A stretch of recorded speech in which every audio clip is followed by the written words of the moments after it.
అయిపోయింది. చాలా చోట్ల కరెంట్ ఇబ్బంది జరిగింది. రోడ్లన్నీ కూడా పోయినాయి. ఆ గుంతలు బూడ్చే తెలివి లేదు కానీ ఫోర్త్ సిటీ గురించి మాత్రం ఏదో పోజులు కొడతా ఉన్నాడు. ఉన్న సిటీని పట్టించుకో, ముందు ఉన్న సిటీల్లో నాలాలు సాఫ్ చేయి, ఉన్న సిటీలో రోడ్లను బాగు చేయి. ఇది ఇడిచిపెట్టి కాంట్రాక్టర్ల కోసం ఫోర్త్ సిటీ అని 6 లైన్ రోడ్లు వేసుకుంటే చేరినాడు. ఇవాళ ప్రజల గురించి నువ్వు పట్టించుకున్న పాపాన పోలేదు. రేవంత్ రెడ్డి ఇవాళ పూర్తిగా బరి తెగించాడు. ఎవడన్నా బరి తెగించి బజార్లో నిలబడితే ఏమంటాం వాడిని? అట్లయిపోయింది రేవంత్ రెడ్డి పరిస్థితి. మొన్న మాట్లాడుతున్నాడు ఆయన, కండువాలు కప్పినంత మాత్రాన పార్టీ మారినట్టు కాదట. కండువాలు మరి ఎందుకు కప్పినాడు?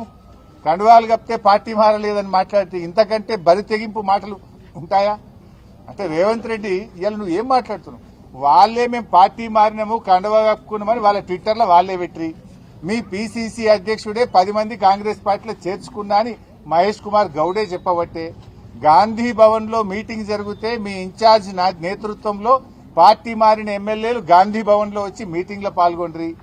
పార్టీ మారిన ఎమ్మెల్యేలు Congress legislature party meeting CLP meeting కు కూడా వాళ్ళు హాజరయ్యి, నువ్వు వాళ్ళని తీసుకుపోయి ఢిల్లీలో ఏఐసీసీ కార్యాలయంలో రాహుల్ గాంధీకి కూడా కల్పిస్తవి. ఇంత ఓపెన్ గా కుల్లా కాంగ్రెస్ పార్టీలో చేర్చుకొని కండువాలు కప్పితే పార్టీ మారినట్టు కాదనే చిల్లర మాటలు ఇలా రేవంత్ రెడ్డి మాట్లాడుతూ ఉన్నాడు.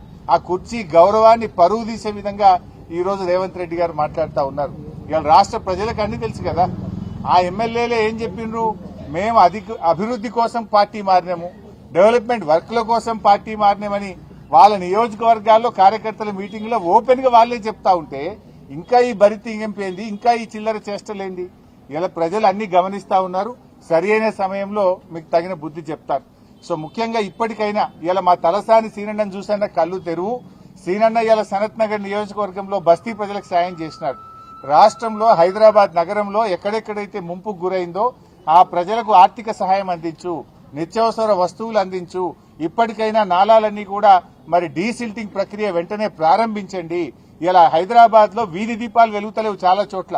ఆ వీధి దీపాలు వెంటనే వెలిగేటట్టు, పండగ వచ్చింది, బతుకమ్మ పండుగ వచ్చింది, ఆ పండగ పూట కనీసం వీధి దీపాలన్నీ వెలిగేటట్టు చూడు.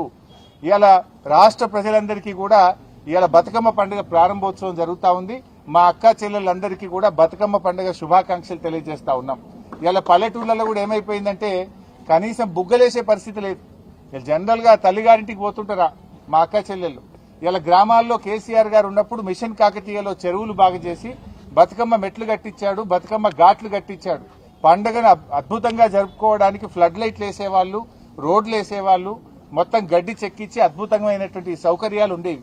కానీ ఇలా రేవంత్ రెడ్డి పాలనలో గ్రామాల్లో ₹1 లేదు.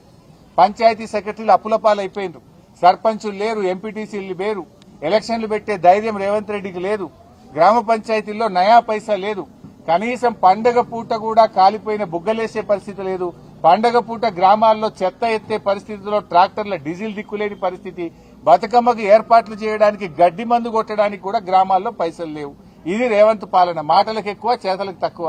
కనీసం పండగనన్నా పట్టించుకో.